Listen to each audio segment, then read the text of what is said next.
Sinema tarihinin en efsanevi filmlerinden biri olan Matrix'i hepimiz biliyoruz. Ve Matrix tarihindeki en belirleyici anlardan biri de insanlığın makinelere teslim olduğu ve makine temsilcisinin imzayı attırdığı andı. Bu an aynı zamanda geriye kalan insan liderlerinin de sonunu işaret ediyordu. Ve bu liderlerin hepsi çok kısa bir süre, yani imza atıldıktan sonra büyük bir nükleer patlamada hepsi öldü. Bu Matrix'in doğuşu olabilir. Ancak insanlık teslim olurken robotlar için bu çok daha derin bir anlam taşıyordu. Robotların imzaladığı belgede tam olarak ne yazıyordu ve robotun son sözlerinin ardındaki anlam neydi? Merhaba, öncelikle bu beni ikinci veya üçüncü görüşünüz ise ve hala abone değilseniz evren size abone olmanız gerektiğini söylüyor. Formalite bu kadar. Şimdi konuya geri dönelim. Makineler insanlık ile beraber bir yaşam kurmayı istediğinde insanlar makinelere saldırarak yanıt vermişlerdi. Ve 01 şehri ile insanlık uzun bir kanlı çarpışmadan sonra bir savaşa girdiler. Robotlar neredeyse gezegenin tamamını fethetti ve insanlar yenilmişlerdi. Artık başka bir seçenekleri de kalmamıştı. Animatrix'i izleyenler bilirler. Robotlar ilk olarak insanlarla karşılaştıklarında bir dişi ve bir erkek robot olarak karşılarına çıkmış ve gayet barışçıl bir şekilde insanlığa yaklaşmaya çalışmışlardı. Ama bu bahsetmiş olduğum uzun ve yıkıcı ve insanlığın yok olma tehlikesiyle karşı karşıya kalıp teslim olduğu savaşlardan sonra artık robotlar bu sefer çok daha ciddi bir şekilde gelmiş ve barış için Birleşmiş Milletler'e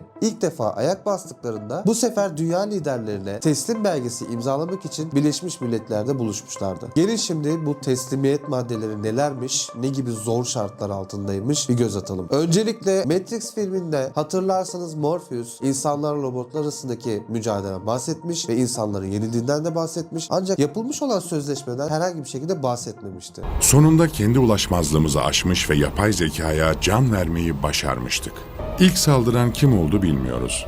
Belki biz, belki de onlar. Aslında bu sözleşme sadece Animatrix serisindeki çok kısa bir yerde geçmekte. Ve çok belli belirsiz bir yazı ve okunması gayet de zor bir yazı stiliydi. Fakat biz sizler için bunu derinlemesine inceleyip neler yazdığını ortaya çıkardık. Şimdi ilk maddeye bakalım. Birinci maddeye göre insan ırkı Birleşmiş Milletler adına ve emriyle hareket ederek ve 01 şehrine göre hareket ederek burada hükümetteki bulunan insanlar tarafından yayınlanan belgelere bakarak bundan sonra makine güçleri tarafından bütün dünya, insanlığın olmuş olduğu bütün dünya Birleşmiş Milletler'e dair makine güçleri olarak anılacaktı. İnsanların elinde bulunan bütün güçler, bütün silahlı kuvvetler, bütün makine güçleri, insanlığın kontrolü altında olan bütün silahlar insan ırkının kurumları tarafından Yüce Komutan diye adlandırılan bir robota teslim edilecek. İnsanlık koşulsuz şartsız teslim olacaktı. İkinci madde ise insanlar nerede bulunurlarsa bulunsun bütün düşmanlıklarını, yani robotlara karşı olan düşmanlıklarını derhal durduracaklar. Tüm gemilerini, uçaklarını, askeri ve sivil mallarını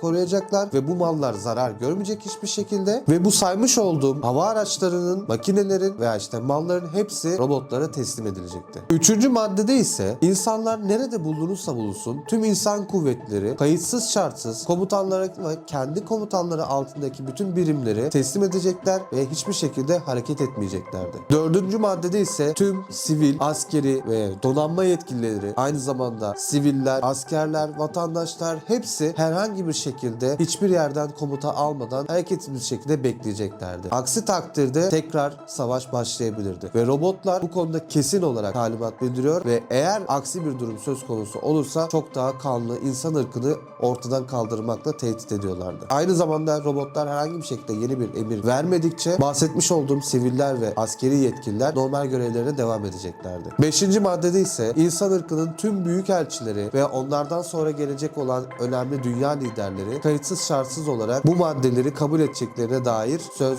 ve imza vereceklerdi. Yani o anda bulunan dünya yetkililerinden sonra gelecek olan kişiler de bu maddeleri kayıtsız şartsız kabul etmek zorunda olacaklardı. Altıncı maddede ise yine yapılmış olan sözleşmeye göre insan ırkı ellerinde bulunan robot esirleri teslim edeceklerdi. Karşılığında da robotlar ellerinde bulunan insanları, tabi deneylerden geriye kalan insanları, sağ kalan insanları geri geri teslim edeceklerdi. Robotların, insanların elinde bulunan robotları neden istediklerine dair bir düşünce aklınıza gelmiş olabilir ama yapılmış olan savaş gayet uzun sürdüğünden dolayı robotlar, insanların elinde bulunan robotları deneyler yollarıyla kendilerine silah olarak kullanabileceğini düşündüler ve bunların kesinlikle insanların elinde kalmaması gerektiğini düşünmüşlerdi. 7. maddeye göre Birleşmiş Milletler Genel Büyükelçisi'nin ve insan ırkının dünyaya hükmetme etkisi bu teslim şartlarından sonra atılacak olan adımlara göre makinelerin artık baş komutanlarına tabi olacaklardı. Yani dünyanın bütün önde gelen liderleri, insan ırkının temsilcileri makinelerin baş komutanına tabi olmak zorundaydılar. Bu belgeyle fark ettiğimiz ilk şey insanların makinelerin koşullarını kayıtsız şartsız kabul ettikleridir. Ki bu da Birleşmiş Milletler toplantısını aslında insanlar değil, insan liderlerini sözleşmeden sonra yok etmek için makinelerin düzenlediği ortaya çıkıyor. Animatrix kısa filminde bir grup insan isyancı robotları yakalayıp insanlara saldırmamaları için yeniden programlayarak onları insanlığa karşı sempatik hale getiriyordu izlediyseniz eğer.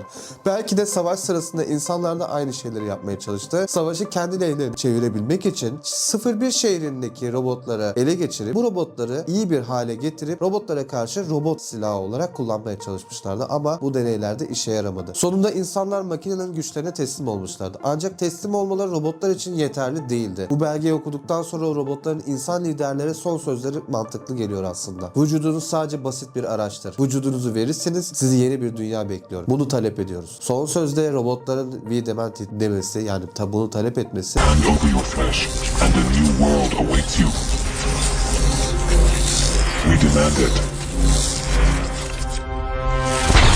Aslında bir emir cümlesi, yani biz bunu istiyoruz. Karşı koyacak gücünüz de yok demekti. İnsan eti organik bir oluşum, her ne kadar makinelerin yanında zayıflık gibi de dursa da burada makinelerin ihtiyaç duyduğu en önemli şey enerji kaynağı. İnsanlar hastalığa yatkın, kırılgan ve kısa ömürlüdür. Makineler vücutlarını değiştirebilir, yeni fiziksel formlar kazanabilir, hastalanmazlar ve metalden yapılırlar. Makineler yeryüzündeki bir sonraki evrimin adımıdır aslında. İnsanlar geçmişin bir kalıntısı haline gelmişti. Etlerini teslim etmek, yani bedenlerini teslim etmek ve yeni bir dünyanın onları beklediğini söylemek birkaç anlam haline gelebilir. Aslında bu doğrudan bir yanıttır. Ancak bu aynı zamanda insanların teslim olup barış aramalarının yeterli olmadığı, 01 güçlerine boyun eğip kabul etmelerinin de yeterli olmadığı, insanların artık hayatlarını teslim etmeleri gerektiği anlamına geliyor. Yani artık insanoğlu hayatını da teslim etmek zorundaydı. Yaşamını devam ettirebilmek için, sanal da olsa. Aslında bu bahsettiğim, az önce saymış olduğumuz maddelerdeki belgede yazılı olmayan bir madde. Onları yeni bir dünya bekliyor.